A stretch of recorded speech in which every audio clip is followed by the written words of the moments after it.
Walking போனால் என்ன sir நடக்கும்? ஏன் சார் நான் வாக்கிங் போகணும்?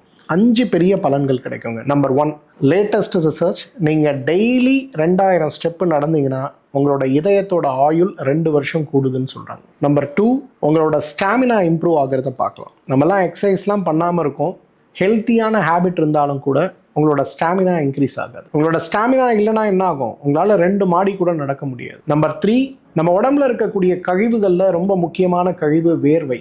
குறிப்பாக வேர்வையினால வெளியில் வரக்கூடிய உப்புகள் ரொம்ப ரொம்ப அதிகம். ஒருவேளை வேர்வை நமக்கு சரியா இல்லை அப்படின்னாலே நமக்கு கிட்னி ஃபெயிலியர் வரதுக்கும் ஹைப்பர் டென்ஷன் ஆகிறதுக்கும் வாய்ப்பு உண்டு. நீங்கள் வாக்கிங் போய் நல்லா ஸ்வெட் பண்ணுறீங்கனாலே உங்களோட உப்பெல்லாம் வெளியில் வரும், ரொம்ப நல்லா உடம்பு இருக்கிறத பார்க்கலாம். நம்பர் 4, உடம்புக்கு மட்டும் இல்லைங்க, மனசுக்கும் வாக்கிங் ரொம்ப பெரிய மருந்து. நீங்கள் எப்போ ஸ்ட்ரெஸ்டாக இருந்தாலும், டிப்ரெஸ்டாக இருந்தாலும், ஆங்ஷியஸாக இருந்தாலும் அட்லீஸ்ட் ஒரு நாளைக்கு 3 to 4 kilometers வாக் பண்ண முடியுமான்னு பாருங்க. Number 5 and very important thing, நல்ல தூக்கம் கிடைக்கும். பெரும்பாலும் இன்றைக்கி நம்மலாம் உட்காந்து பார்க்குற வேலையில் இருக்கவங்க நிறைய பேருக்கு ஃபிசிக்கல் எக்ஸர்ஷன் இல்லாமல் இருக்கிறதுனால தூக்கமே வரதில்லை. ஸோ நீங்கள் வாக்கிங் டெய்லி ஒரு 5000 ஸ்டெப்ஸ் நடந்தீங்கன்னா ஆழ்ந்த உறக்கம் உங்களுக்கு கிடைக்கிறத பார்க்கலாம். இந்த 5 மட்டும் இல்லை, இன்னும் நிறைய இருக்குது. ஆனாலும் இந்த 5 ரொம்ப முக்கியமானது.